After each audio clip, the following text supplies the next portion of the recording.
Ito ang Broad Streamcast Communicators, ang naiiba at kakaibang plataporma sa digital broadcast. Mula Luzon, Visayas, Mindanao hanggang sa iba't ibang dako ng mundo. Broad Streamcast Communicators, ang sandigan ng sambayanan mula sa walang labis at walang kulang na pagbabalita, paglilingkod, maglalahad ng mga mapagbuong komentaryo at usaping pambayan para sa kapakanan ng karamihan. Broad Streamcast Communicators, tuwirang maglilingkod ngayon hanggang sa susunod na henerasyon.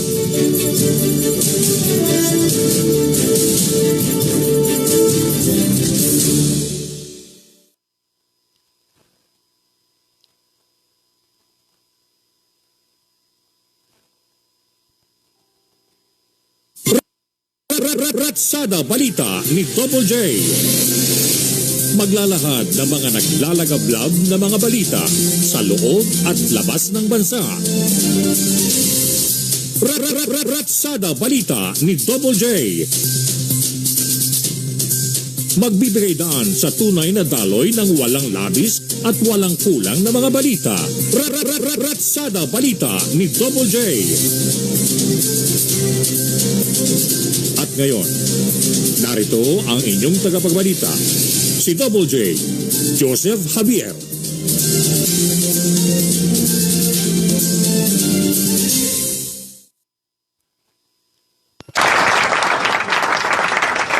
Wow, na-late. Na-late po mga kaibigan ng ika nga yung pagsaludo, ika nga pagbibigay-pugay ng ating mga live audience dito po sa ating himpilan. Dito pa rin sa ating programa, ang Ratsada Balita ni Double J. Ngayon alas 2 hanggang nagkakasama po tayo hanggang mamayang alauna ng yun ang unang oras ng papasok ng hapon. Dahil ngayon ay katanghalian pa lang. Kaya nga po pagka mga ganitong oras, alas 12, pagpasok na alas 12, so ang batian po magandang tanghali. Ayan. Sa pagpasok po ng mga bandang alauna, alas 12:59, ayan na po yung ika nga nagkukumahog na yung oras para sa oras ng pagpasok ng ika nga ng hapon. Yeah.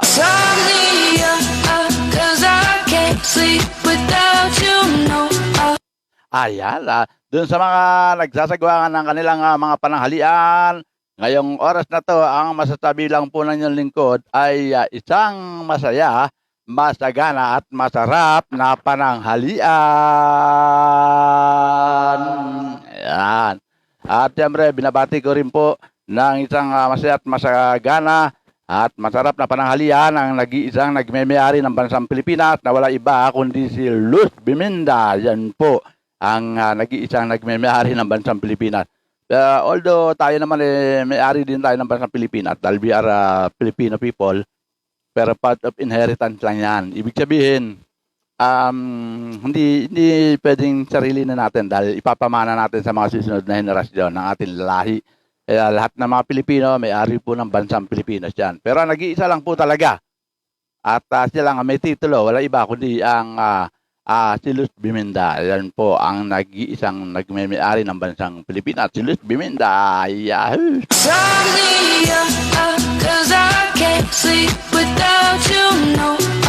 Ayan.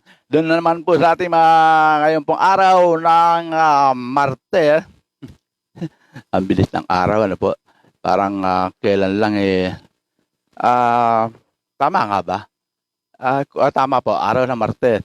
At siyempre, ika-22 ng buwan ng ika nga ng Hunyo. Ayan. June 22, sa mga ating mga kaibigan, kababayan at mga kalahi dito sa bansang Pilipinas na ika nga mga June bride. Wow!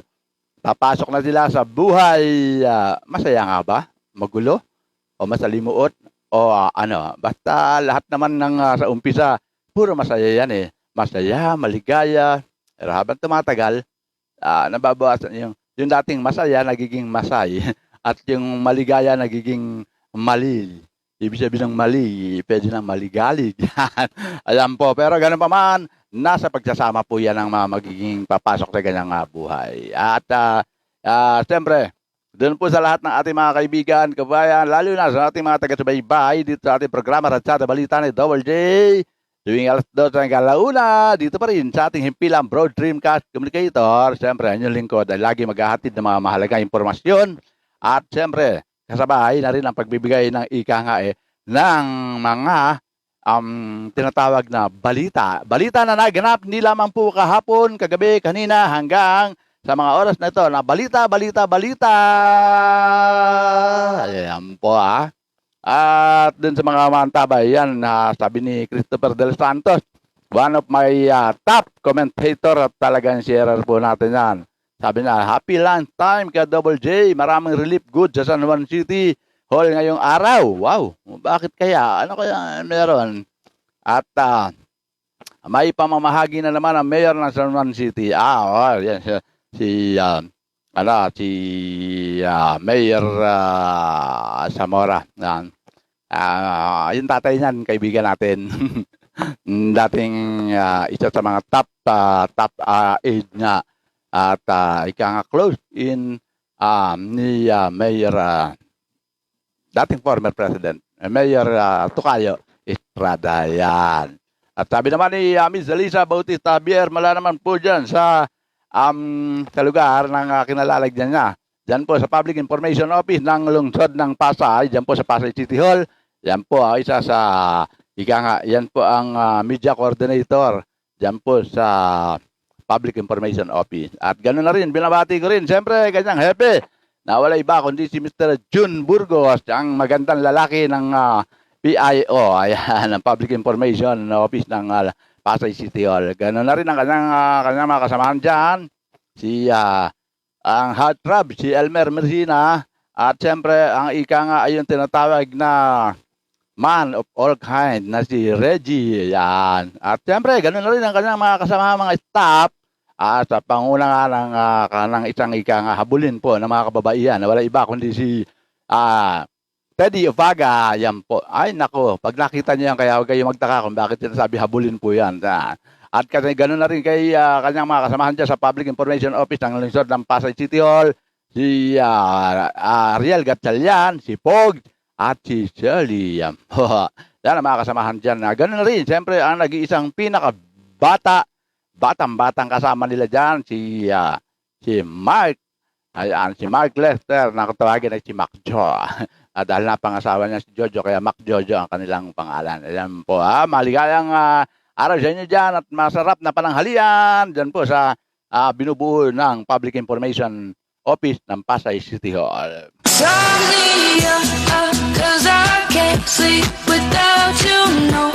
At sabi naman ni Perfecto Bordallo, kumusta ka na, Perfecto Bordallo? 2019, sinusulong ni Senator Win Gatchalian ang Fair Debt Collection Practices Act. Oo, totoo yan.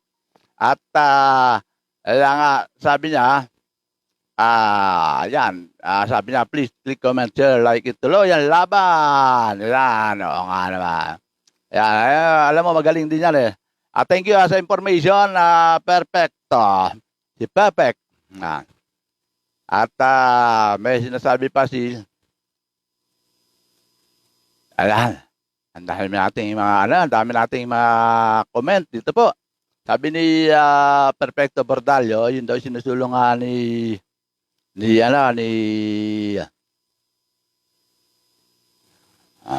isa ako sa nag-submit noon ng sumbong. Yan, pero siya nag-submit ng sumbong at ika nga, haba nito Ayan. Siya ako sa nag-submit ng sumbong sa Office ng mga Senador no August 2019 na ako ilaglag ng ilang attorney ng PAO Pasay at nakipagkutsaba sa mga abogado ng GDFI, ang mismong abogado ko na inassign ng PAO Pasay. Muli kung saan ako lumapit, kung saan ako nagpunta para humingi ng tulong na mabigyan ng hustisya, kung kani-kanino nag-email, nagme-message, at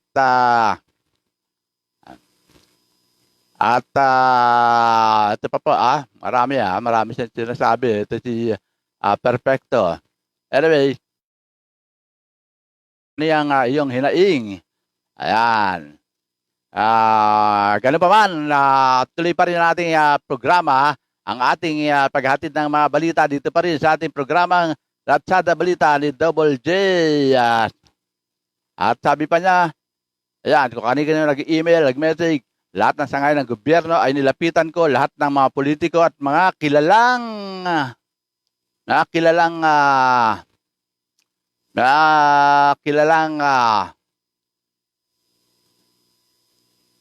dali medyo wala lang kasi.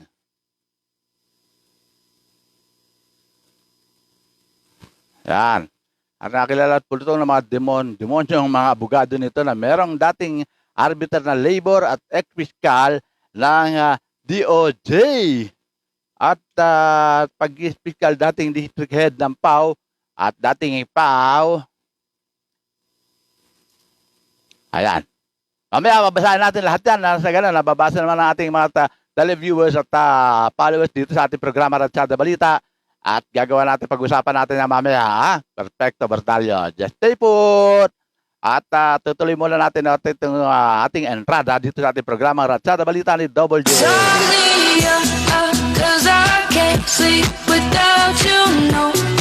At bago tayo magpatuloy, siyempre, kailangan rin natin batiin ang mga nagdiriwang ng kanilang karawan ngayong araw na to. Araw po ng Martes, dun po sa kanilang mga kinalalagyan. Iwasan na po ang mass gathering Di ka na para sa inyong pagdiriwang ng inyong selebrasyon ng inyong karawan. Ganun na rin sa mga nagdiriwang ng tinatawag na anibersaryo. Kahit sabihin natin na second-sary, minute-sary, o hour-sary, o day-sary, week-sary, month-sary, o year-sary. Happy anniversary po sa lahat ng mga nagdiriwang ng kanilang anibersaryo ngayong araw na to.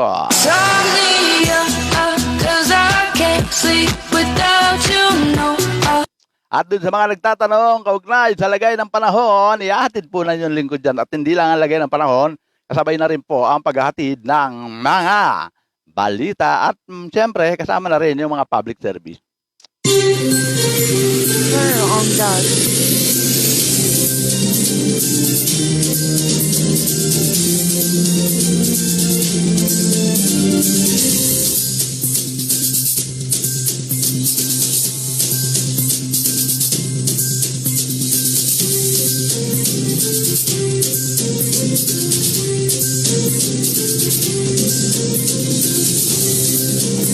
At siyempre, dun po sa ating mga yung lagay ng panahon, para sa mga nagtatanong, gaya po ng sinabi natin noon, hindi po ba na kahapon ay binalita natin na walang dapat alalahanin dahil walang namumuong LPA o bagyo, pero ganun pa man, meron pong namataan ang pag-asa, kaya kanina agad tayong binigyan ng impormasyon kaugnay sa lagay ng panahon.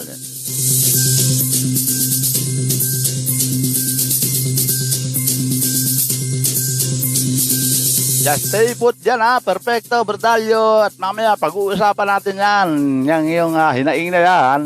At kung di ako nagkakamali, nakasama ka dati dyan sa Senate, no? Nagkita rin tayo dyan sa Senate, ayan. Narito po lagay ng panahon, pero bago natin hatid ang lagay ng panahon, narito muna po ang oras sa buong bansang Pilipinas.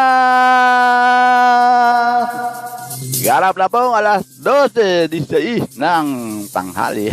Quarter pa lang yung nababawat. Para dun po sa mga kaibigan, kababayan natin at kabiyasisi na sa ngayon, magsasagawa ng kanilang lunch break. Huwag pong mag-atubili. Gamitin ang oras na lunch break. Ang trabaho, nandyan lang yan. Nakakapaghintay po. Pero ang pagkain, hindi po dapat natin paghintayin. Dahil una-una, isang oras lang po yan. Isang oras lang po yan na ihahatid yan para tugunan natin ang pananghalian. Kaya importante po ang pagkain. At isa pa, yan pa rin ang pinaka-the best na panlaban natin bilang preventive measures para dito sa mga kumakalat na mga kamag-anak ng letseng COVID pandemic na yan. Ayan, may nadagdag pa po. Katulad nga nitong si Delta variant na talaga raw kung kumapit daw hindi lang isa, dalawa, tatlo, hanggang 4 at mahigit pa. Ganon daw kabili. Gano'n naman, gaya na paalala ng inyong lingkod sa mga nanananghalian, huwag kakalimutan ng baso ng tubig ilagay po sa harapan. Yan lang po importante para alam niyo na kung ano ibig sabihin. Pero gano'n pa man, narito, lagay ng panahon.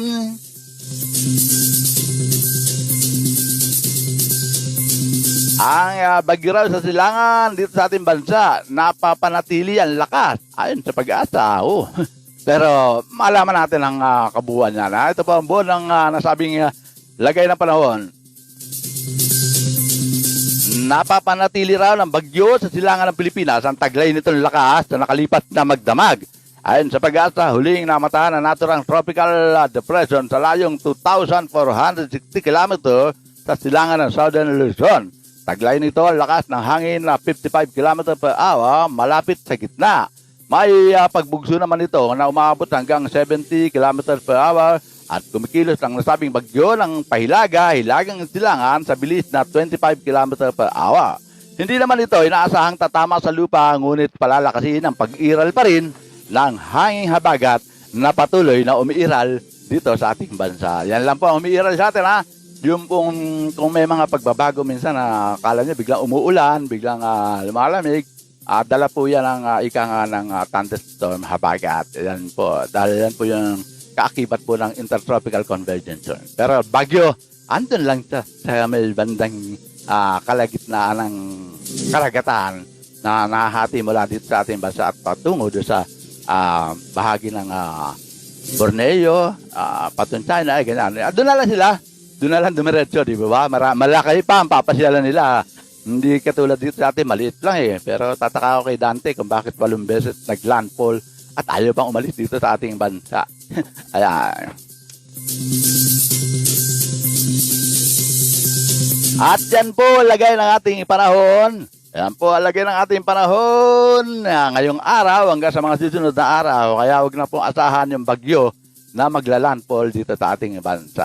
Anyway, maraming salamat ka pagsubaybay mula na kay Josephine Roquero, ang ating top fan na talagang lagi nakasubaybay dito pa sa ating programa Ratsada Balita ni Double J.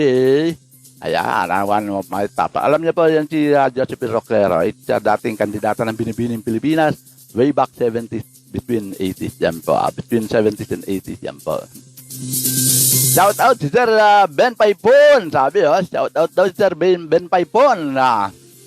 At sabi naman ni Bordalio Perry Tabib, shout out Sir Ben Paipon na nag-post na po sa Senator Win Gatchalian 2 days ago. Ayan mo at mamaya, aanin natin lahat yan. Ayan. Online lending harassment, paratsada po sa mga online lending na todo ratsada sa paghaharas ng kanilang mga kliyente. Ay nako, ay mamaya, babakpa natin ang mga lintik na yan na talagang walang magawa kundi kundi abusuin ng ating mga mamamayan na magpapautang. Kala mo nakatulong pero magbibigay ng mga kagihan na delay ka lang. Andyan na yung mga patutsada na gusto mong mawala ang nanay mo, gusto mong maubos ang pamilya mo. Ganyan ano, naku, yung mga ganyan direkta po natin sa NBI at tayo po ang mag-ano dyan, ha. Ayan. Mamaya at pag-uusapan po natin lahat ng inyong mga comment dyan. Ayan. Sabi naman ni Josephine Roquero, good afternoon, Double J, watching now. Ayan. At thank you, Josephine. Ganun na rin sa mga andyan na patuloy na sumusubaybay dito sa Paris sa ating programa Ratsada Balita ni Double J. Matapos to ating mga ilang paghatid ng mga mahalaga impormasyon, mga public service at balita, pag-usapan natin yung inyong mga hinaing na talagang ay nako, dyan ako nagagalit sa mga ganyan na masyadong kung makaano sila, kala mo silang may-ari ng mundo, di ba ba? Anyway, tuloy po ating balita!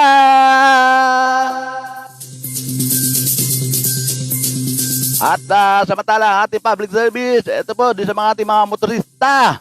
Kahapon, sinabi ko na po, nagpapiyaw na ako, bukas merong aaray. At ito po yung pag-aaray ng ating mga motorista. Isa na ako sa umaray dyan.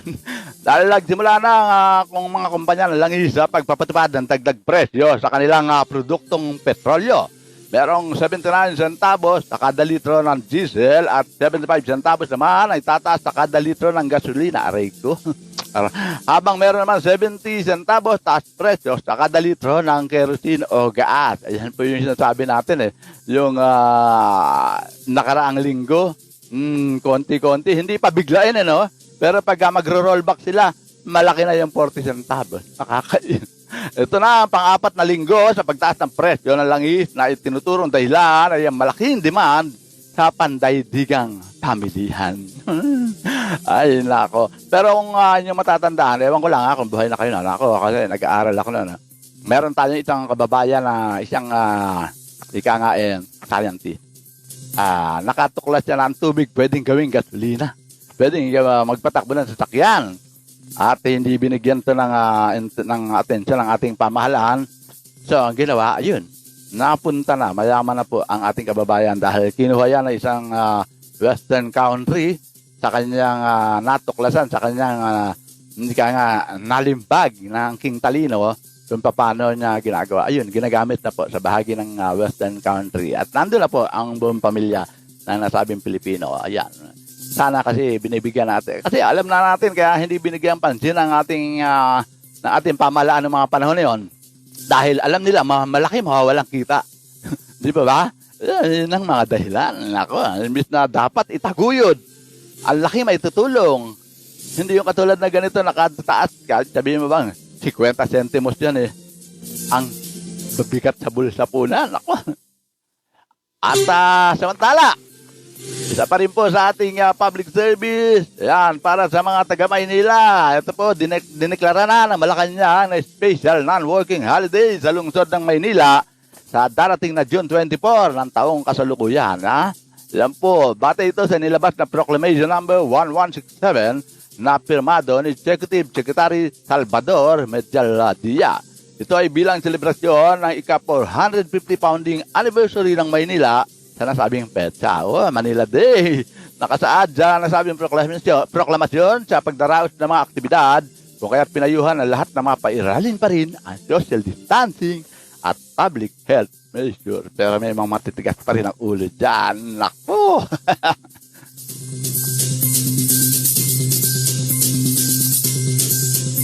Ayan, dyan sa ating mga taga-subaybay na nakapatuloy na nandyan at nanonood, sabayan nyo na habang nanonood kayo. At inaantabayan na natin mga hatid na balita. Kain pa rin, kain. Huwag pong kalilimutan ng pagkain. Don't keep your meal, At mamaya yung ating mga taga-subaybay na nandyan, kaugnay sa kanilang mga hinaing, pag-uusapan po natin yan. Tapusin na natin ating mga balita at hindi po tayo magko-commercial. Tandaan nyo po yan, mga kaibigan, kababayan. At lalo na sa ating mga followers dito pa rin sa ating programa Ratsada Balita ni Double J. Yan.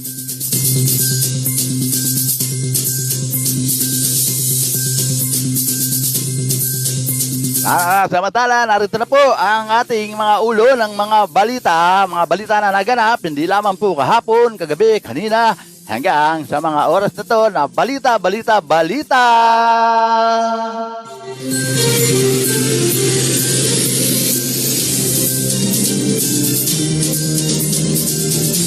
Ulo ng mga balita. Ito po, Pilipinas makakakuha ng malaking bahagi ng COVID-19 vaccine na donasyon mula sa bansang Amerika. Mamaya po, ang mood na yan.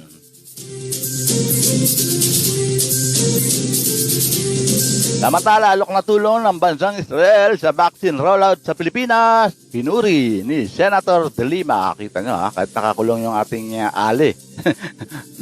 Nagtatrabaho pa rin. At rekomendasyon para sa limited face-to-face classes, binawi ng DepEd. Dapat naman. Mahirap na isubo ang ating mag-aaral. Mga tatanggi sa bakuna kontra COVID-19, ipaaresto ng Pangulong Duterte. Kaya tuloy nagkukumahog ang ICC na maimbestigahan. Baka malidagdag doon sa imbestigahan, di po ba? Kumbaga, doon sa war on drug, magpupumilit ang ICC. Pero, eto, siguro, kahit walang batas, humugot. O kaya, maglabas ng executive order, di po ba?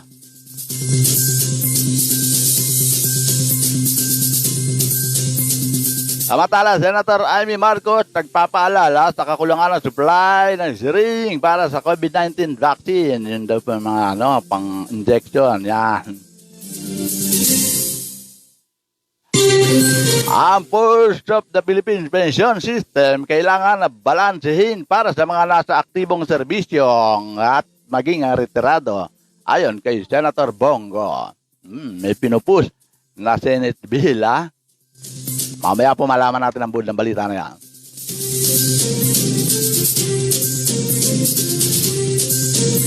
At maagang pamamahagi ng kasalawan ng mga guro bago ang pagbubukas ng school year 2021-2022. Ipinag-utos na. Wow! Dapat.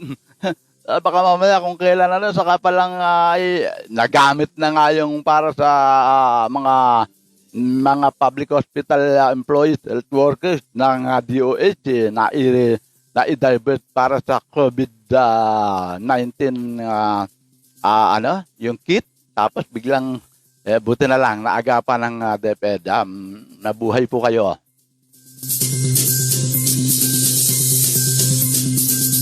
At paggamit ng PNP body camera, pinamamadali na ni Senator Ping Lacson. No? Nga naman, dapat naman kasi ang daming mga sumasablay. Katulad ng isang minor na nadamay na ililink na kabilang dun sa sindikato ng droga. Ay, nako. At dahil lalapit na nasabi eleksyon, ayan po 2022, Alyansa ng Lakas, CMD, HNP, lalakas pa para sa 2022 eleksyon. Ayon kay Romualdez, diba? Nag-join force, ha?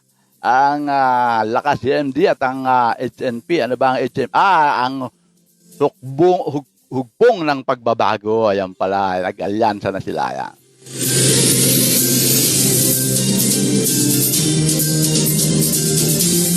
At yan po ang ating mga ulo ng mga balita. Dadako na po tayo sa buod ng mga balita.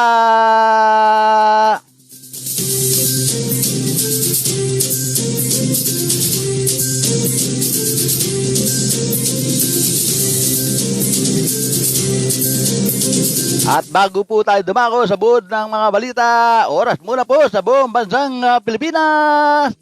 Ganap lang alas 12. Uy, 12:30. Kalahating oras na. Ayan.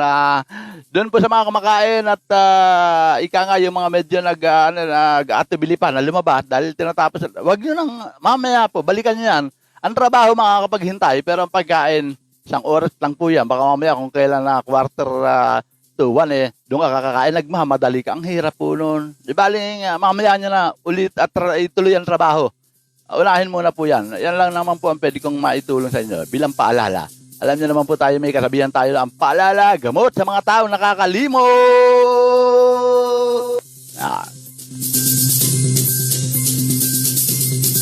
At ito na po ang mga buod ng mga balita. Dahil nga sa donasyon ng bansang Amerika, mukhang nakikipagtunggali yata ang bansang Amerika sa China sa pagbibigay ng sino naman magandang magbigay, sino magandang malakas magbigay lang sa bansang Pilipinas. Teriyahan. Tingnan natin. Ito po, nasa priority recipient ng Amerika, ang bansang Pilipinas, para sa pamamahagi ng donasyon ng 55 million dose ng COVID-19 vaccine. Sa pahayag ng Embahada ng Amerika dito sa ating bansa, sinabi nito na malaking porsyento ng mga bakuna mula sa COVAX facility ang mapupunta sa bansang Pilipinas. The Biden-Harris administration has announced that the Philippines will be among priority recipient countries to receive a portion of the latest 55 million tranche of U.S. government-donated COVID-19 vaccine toys. Ang naging pahayag ng Embahada ng Amerika. Ayon sa ulat, sinasabing makakakuha ang Pilipinas ng 16 million shot. At bukod sa Pilipinas, makakakuha din, ito rin pala, hindi lang palang bansang Pilipinas ang tatanggap. Ang dami rin pala, priority lang. Naisama sa priority ang bansang Pilipinas. At bukod nga sa ating bansa, makakakuha rin ang bakunang Colombia, Argentina, Haiti, Dominican Republic, Costa Rica, Panama, Afghanistan, Bangladesh, Pakistan, Vietnam, Indonesia, South Africa, Nigeria, Kenya, at Ghana, Cabo Verde, Egypt, Jordan, Iraq, Yemen, Tunisia, Oman, West Bank, and Gaza, Ukraine, Kosovo, Georgia, Moldova, at Bosnia. Dami yan daming bibigyan ng siguro ang plano ng Amerika. Sige, ihalit na yan para hindi na dumami pa. Pag halimbawa dumami pa dyan, baka mamaya makarating pa sa atin eh. Parang gano'n, ano? Lalo na sa banta ng Delta variant ngayon, di po ba?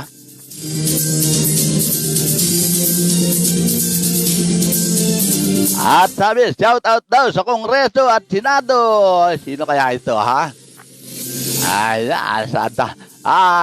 sabi ni Bordallo, pero sabi, shout out sa Kongreso at Senado, implement usury law regulation. Ano yan? Sabi naman ni Angel Ay, good afternoon, Karatsada. Yan. At sila pa ba ito? Dami, no?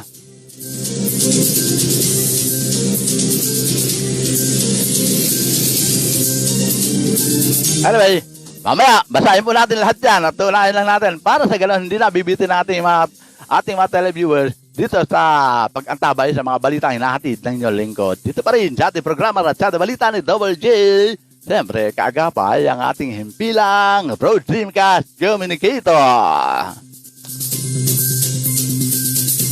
Samantala, alok na tulong daw ng Israel sa vaccine rollout. Wow. Napaganyan, no? Si Senator Leila de Lima. Maganda hakbang ngayon kay Senator Leila de Lima ang pagtanggap ng gobyerno sa alok na tulong ng Ministry of Health ng Israel para sa ikinakasang vaccine rollout sa ating bansa. Tumasa si de Lima na malaki ang may tutulong ng 3 medical expert mula sa Israel sa usapin na dapat na mga estratiya sa distribusyon ng bakuna. Dagdag pa ng senadora para rin mawala na mga pag-aalinlangan at pagdududa sa bakuna kontra COVID-19. Sinabi nito na ang vaccination rate sa Israel ang isa sa pinakamataas sa buong mundo at marami ang matututuhan ng bansang Pilipinas sa kanila, lalo na ngayon na mababa pa rin ang bilang ng mga nababakunahan dito sa ating bansa. Matatandaan ito nakarilipas na araw ng linggo. Dumating na sa bansa ang medical expert na sina Abraham Benzakin, Adam Nicolas Segal at Daphna Sigol para ipaliwanag ng gusto ang paghawak sa mga sensitibong na bakuna ng Pfizer at Moderna. Pagdiin pa ng senadora, napakahalaga raw na mapabilis ang pagbabakuna sa mga Pilipino, gayon din upang na mawala na ang kanilang agam-agam sa COVID-19 vaccine. O, hanggang sa ngayon, marami pa rin naman eh. So bagay iba, andyan yung gaya ng sinasabi ko po sa araw-araw na pag-usapin bakuna, marami tayo yung mga mamamayan na, sige, nahin na sila. Tignan natin kung ano mangyayari, ang reaksyon. Pagka naging maganda, saka tayo. Halos lahat ganyan. Kaya ito na, medyo nagkakaroon ng at least initially successful, bumubuhos na. Hindi ngayon malaman kung sa ilalagay. Asan po kayo priority po kayo sa A1. Ay, antayin nyo na po kasi nasa A5 tayo eh. Hindi, una kami, dapat mauna. Hindi, pwede. Kasi may category. Yun ang nasabi natin. May nagreklamo po sa inyo ng lingkod na kasama raw siya sa priority ng A1 pero ba't hindi raw siya nabakunahan? Ang tanong ko po ganito, nagpalit na po ba kayo? Nakipag-coordinate po kayo sa barangay nyo at sa ganun makuha ang pangalan nyo? Hindi, kasi hindi pa ako noon eh. Ngayon, okay na ako. Ay, wala po tayong magagawa dyan. Dahil una-una, kung natapos po yung A1, A2, A3, ngayon nasa A5 po, intayin nyo po na bumalik muna uli sa A1. Ganun lang yan. At pinipilit niya lakat. A1 daw siya, kaya A1 po natin kung anong magiging sagutan nila. Pero sa akin po, advice ko lang po, antayin nyo na lang po. Ay, yun, ganyan. Meron talaga sa ating mga kababayan na ganyan po. At tuloy pa rin po ating mga pag-hatid ng balita.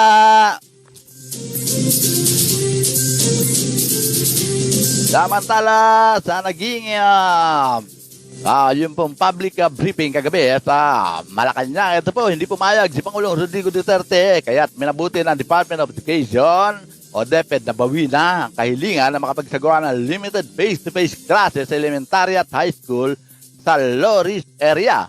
Sinabi ni Education Secretary Leonor Briones na tanggap nila ang desisyon ng Pangulong Duterte dahil batid din niya na mas marami itong nalalaman base sa mga impormasyon. Ikinatwira naman ng punong ehekutibo na hindi niya maaaring sugal ang kaligtasan at kalusugan ng mga bata at humingi din ito ng pangunawa kay Briones. sa kanyang naging tugon, sinabi ni Briones na naintindihan niya ang pinaghuhugutan ng Pangulong Duterte dahil pinangangalagaan lang ang kaligtasan ng higit na 27 milyong mag-aaral, maging ang higit na 847,000 na mga guro sa mga pampubliko at pribado. Ikinatwira naman ng kalihim na isa sa pinagbabasihan ng kanilang rekomendasyon ay ang makakatulong ng malaki sa ekonomiya ang pagbalik ng mga bata sa may eskwelahan kahit sa limitadong pamamaraan. Subalit nabanggit pa rin ni Secretary Briones na may natukoy na silang 1,000 o 1,900 na paaralan na maaaring pagkasahan ng pilot testing ng limited face-to-face classes. Sa banda, kahit po sabihin natin nasa isolate area yan dahil baka nakakalimutan na ng ating Secretary Briones ng DepEd na ang kalaban po natin, hindi yan laging dala ng one of the human being, di ba? O ng kung sino man. Airborne pa rin po yan. Kaya mahirap ng isugal ang kaligtasan o ang ating mga kabataan na kumbaga makapagtiis na lang tayo. Nagawa na nga natin na 1 taon mahigit Ito pa rin natin, di po ba? Anyway, sa lahat po natin ating mga taga-subaybay at ating lahat ng ako po ang fans nyo Kung hindi po dahil sa inyo sa patuloy na pagsubaybay sa ating programa, wala pong mangyayari sa ating programa. Pero ganun pa man, welcome po kayo na magbigay ng inyong mga komento at magbigay pa ng inyong mga opinion kaugnay dito sa ating mga tinatalakay na inihahatid na mahalaga impormasyon at balita. Maging meron po kayong panawagan o meron po kayong pagbati, welcome po dito sa ating programa Ratsada Balita ni WJ. Samantala, parang hindi ka paniwala. Ano po, babala sa mga matitigas daw ang ulo at takot magpabakuna kontra COVID-19. Ito'y dahil ipapa-aresto raw ng Pangulong Duterte ang mga tatanggi na magpabakuna. Ano kaya magiging ano kayang maipapataw na batas ay sa Pangulo kung ayaw magpabakuna isang individual, mas makabubuting lumayas na lamang ng Pilipinas at magtungo sa India o Amerika. Nakakadismaya ayon sa Pangulo dahil kung sino pa ang ayaw magpabakuna, siya pang kadalasan ay carrier ng virus.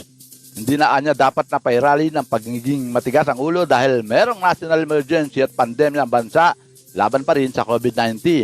Ayon pa sa Pangulo, paaresto niya sino mang tatanggi ng bakuna at tuturukan daw ito sa puwet. Babala ng Pangulo, gagamitan niya ng bakuna ng baboy na ivermectin ang sino mang tatanggi sa bakuna kontra COVID-19.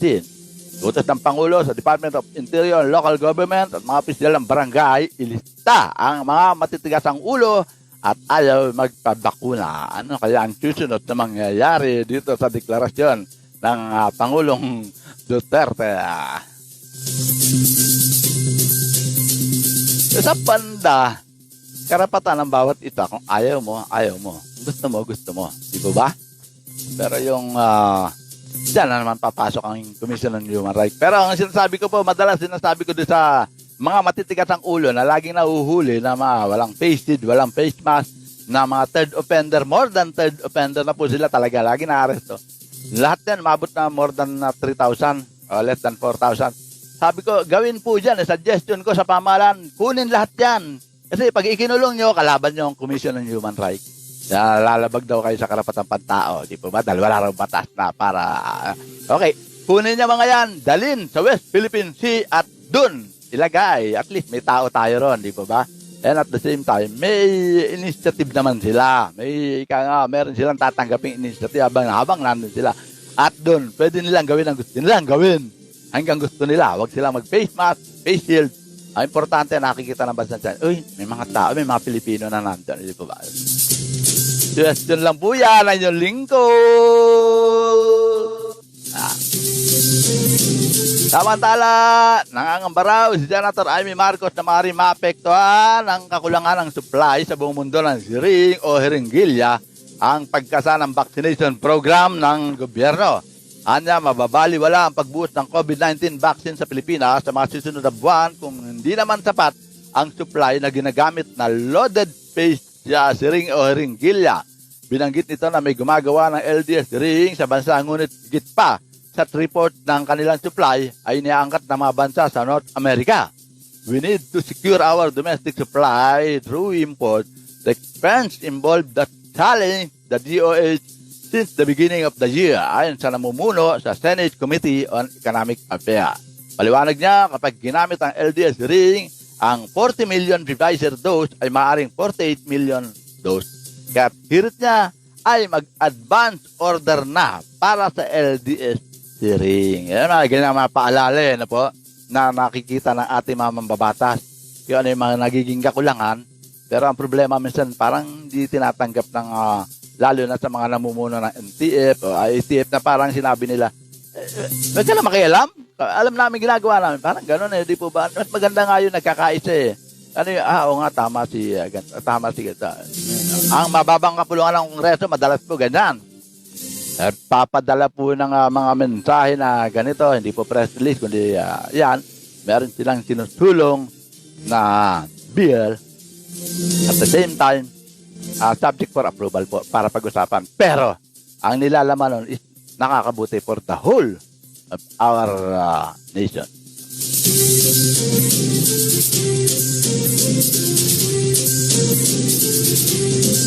Samantala, nanindigan Senator Christopher Bongo na kailangan na mabalanse ang interes ng mga sundalo na nasa serbisyo pa at ang mga retirado sa usapin ng kanilang pensyon. Ayon kay Go, ang nais nila o ni Pangulong Duterte ay magkaroon ng konkretong sistema sa katanggap-tanggap maging sa mga susunod na administrasyon.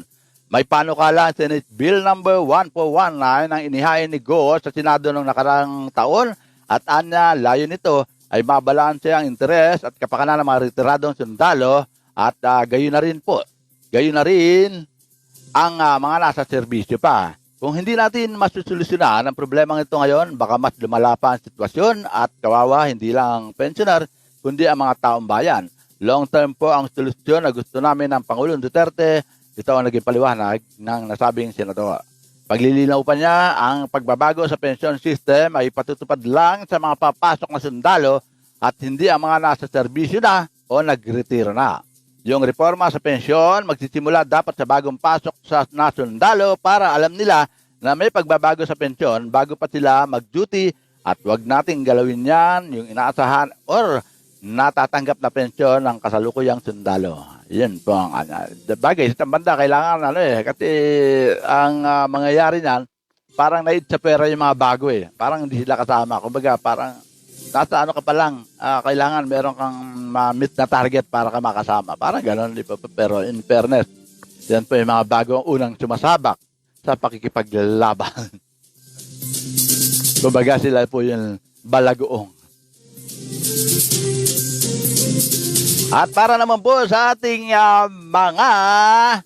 mga guro, congratulations sa ating mga guro sapagkat pinagutos na ni Education Secretary Leonor Abiones ang magang pamamahagi ng 5,000 cash allowance para sa mga guro bago ang pagbubukas ng school year 2021-2022.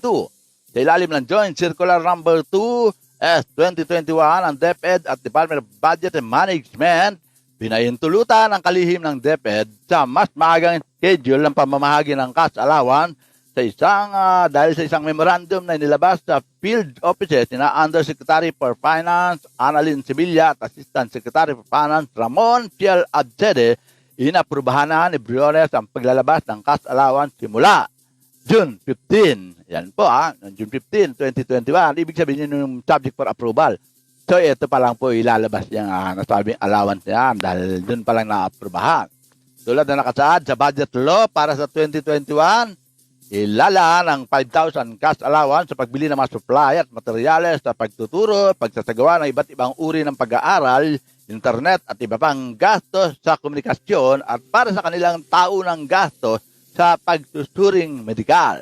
Saklaw nito ang lahat ng permanente at provisional na guro na sab ng pampublikong paaralan kabilang ang alternative learning system, mobile at district ALS coordinator sa lahat ng mga pampublikong paaralan sa elementarya, junior at senior high at community learning center.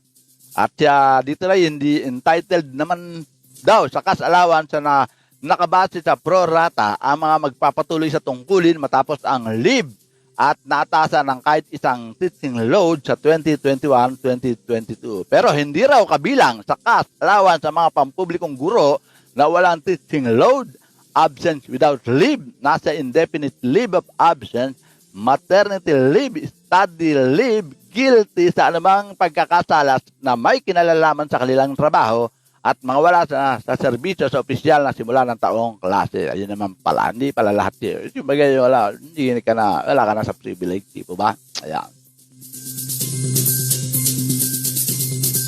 At samantala, huling balita, pero hindi na po natin muna babanggitin natin sa alam kong na ano nyo na yan, dahil yan usapin para sa nalalapit na eleksyon. Pero ito na lang po isang balita na huli natin dahil sa insidente ng pagkakadamay ng isang menor de edad sa isang operasyon ng pulisya sa Binyan City, Laguna.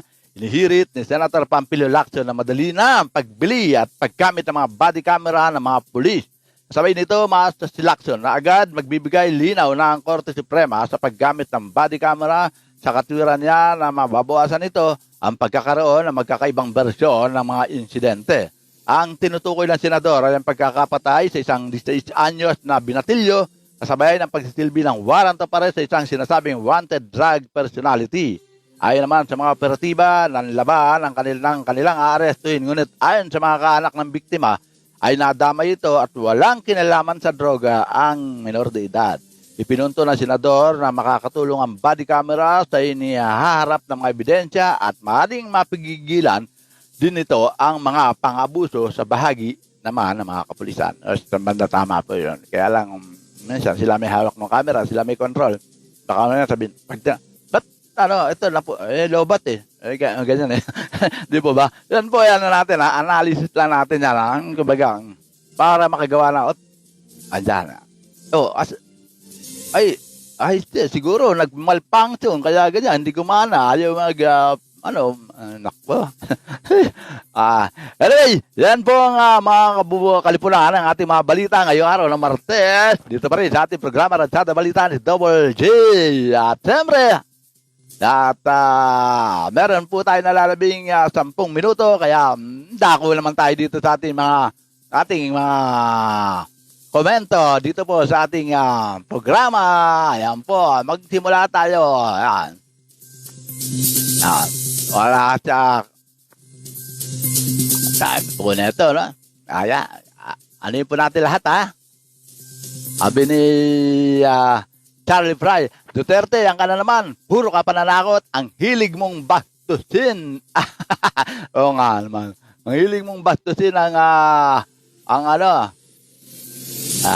puro ka mananakot, ang hilig mong bastusin ang konstitusyon. Saan mo na naman huhugutin ang validity ng gusto mong mangyari? Kailan ka pa magiging mas makapangyarihan sa...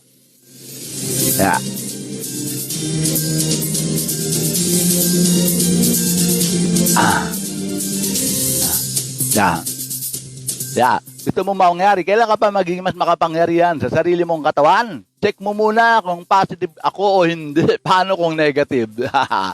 Ayan. May sarili talagang dahil sa mga magpapabakuna, pag hindi raw nagpabakuna, ipa-aresto. Ayan. Minsan sabi ko nga kanina, saan niya kukunin yung anong batas ipatutupad, di ba? Ayan. Thank you, Lodi, Charlie. Salamat sa iyong komento at sharing para naman siyempre nababasa ng ating mga sana masasilalin sa Garino. Sana mawala ng online lending. Mina-action na yan. Don't worry. Ano man yung mga reklamo at narito po inyong lingkod para makatulong sa inyo. Ugnay dyan sa mga ganyang klaseng activities, no? Dahil ina-action na rin po yan ng National Bureau of Investigation, lalo na doon sa mga kaso ng anti-cybercrime po, yung mga ganyan na nagpo-post sila na mga ganyan na parang pananakot para lang makapagbayad kapag hindi ka nakapagbayad, samantalang meron namang contract ang pinag-uusapan pero hindi naman para gamitin mo yung network para takutin mo ang mga pinautang mo. Hindi ka nakatulong, namimirwisyo at nagbibigay ka pa ng trauma sa iyong mga kliyente. Sabi naman ni Bordalio Peril Tabi, ratsada ka, ratsada pa, ratsada, stop loan, shark, modus, yang mga yan. Tama, dapat talaga, yung mga yan. At ano man ang inyong reklamo, idudulog po natin sa National Bureau of Investigation yan. Sabi ni Angel ay, good afternoon, karatsada. Yung kanina na sinasabi nga ni ito po ay sabi niya muli kung saan ako lumapit. Ito po yung kay Perfecto Bordalio. Lumapit kung saan punta para humingi ng tulong, para mabigyan ng hustisya kung kani-kaninong email, message, lahat ng sangayan ng gobyerno. Lahat ng sangay ng gobyerno, lapitan ko, lahat ng mga politiko at mga kilalang tao, pero sadyang na-influensyahan. Sadya raw na-influensyahan. Yan. Na mga merong dating arbiter ng mga labor, yan yung binasa natin kanina, ano po, bukod pa sa mga matatandang abogado. Yan. Bravo, perfecto. Re-reviewin ko lahat yan matapos sa ating programa, and at the same time, gagawa tayo ng bukas, meron ka naman kukasagot ko ano mga pwede natin gawin sa mga bagay na mga hinaing na dinudulog nyo rito sa ating programa, at gano'n na rin sa iba pa. Kaugnay din sa mga lending na yan na bakit ba kayo sumasabak sa ganyan na alam naman natin na. Anyway, ganyan talaga pag kapit sa patalim ika nga pag ang taong gupit kumakapit sa patalim, pero wag na lang, hindi na nila dapat sinasamantala. Alam mo yung mga hinaing tungkol sa bagay na yan, meron po tayong malalapitan para po sa ganon maaksyonan ng inyong mga hinaing. Hindi lamang po kayo ang nagkaroon ng mga ganyang klase ng problema. Pero ganon pa man, maraming salamat sa inyong patuloy na pagsubaybay at ika nga ang pagbibigay po ng inyong mga komento at inyong mga hinaing at reklamo, na sa ganon, meron pong magagawa ang inyong lingkod sa abot ng aking makakaya. Ayan po. At oras na bang buong bansang Pilipinas, ganap na pong 5 minuto nalalabi. Ganun pa man, hindi pa ako nagpapaalam, kundi magpapasalamat lang sa lahat ng mga sumubaybay dito pa rin sa ating programa Ratsada Balita ngayong araw ng Martes, June 22. Dahil yung 5 minuto na yan, papasok na po ang hapon. Kanina po tanghali Kaya sa lahat ng rin ng patuloy na nanananghalian ngayong mga oras na to, kain lang. At pagkatapos kumain, magpahinga. Pero wag matutulog para hindi maging form of cholesterol yung inyong kinain, ha? Galaw-galaw para, alam nyo na, galaw-galaw para hindi ma-stroke. Ayan po.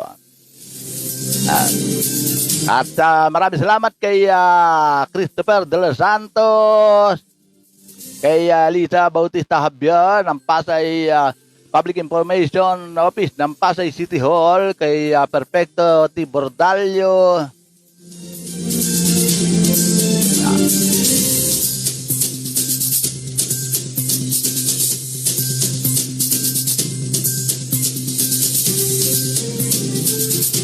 haba ng ng mensahe ni Perfecto Bordalio Yan yung mamaya. At siyempre, gano'n na rin kay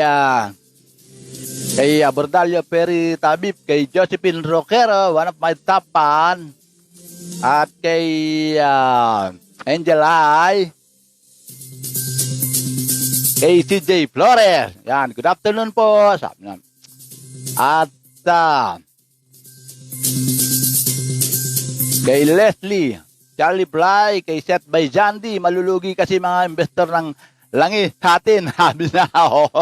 Yun ang isa sa mga naging dahilan talaga kung bakit nawala yung ating isang ating tinatawag na kay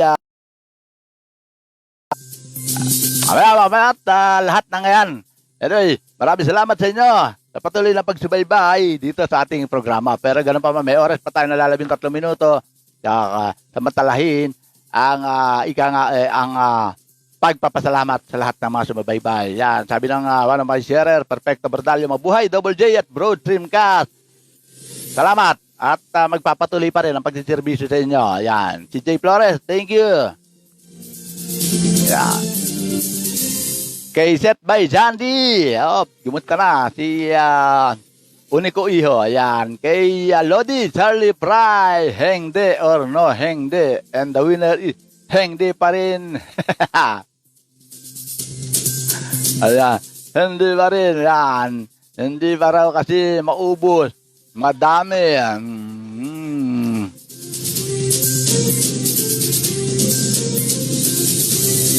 Marami to kasi naubos. Madami pang stock at may paparating pa. Change. Change is coming. Change the rule every 7 hours. Sabi ni Charlie Fry. Bakit atras abante kayo kung gagamit pa ba o hindi na? Hanggang ngayon, 6K plus pa rin ang COVID cases araw-araw. O nga naman. May katwiran ng ating mga commentator. Yan. Shoutout sa Kongreso at Senado. Implement usually law regulation. Yan. Sana mawala na mga online lending. Sabi ni Lalin Sagarino. Thank you, Lalin. Yan.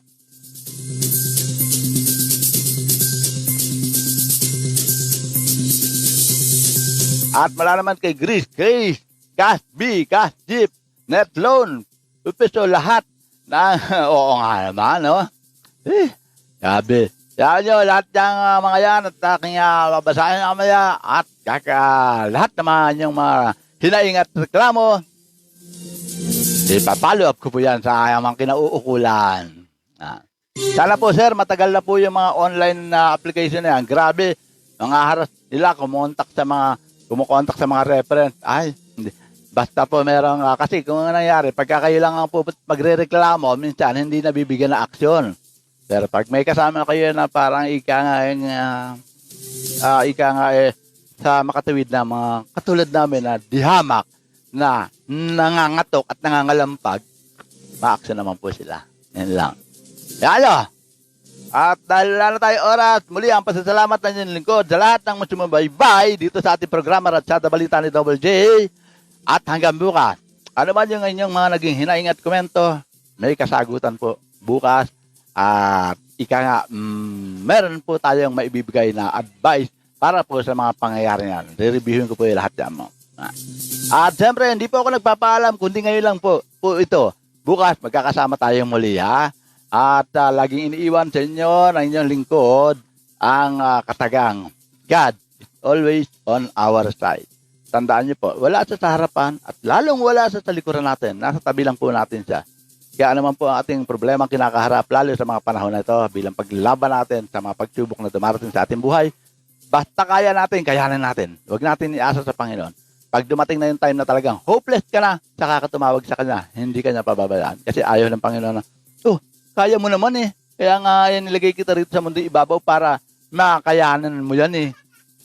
Sinusubaybayan lang kita. Ganun talaga. Parang sa magulang natin, kagaya natin, kayanin natin. Huwag natin aas na magulang natin. Di ba bakit ganun yan? Para nakita na may kakayahan ka pala. Yan po.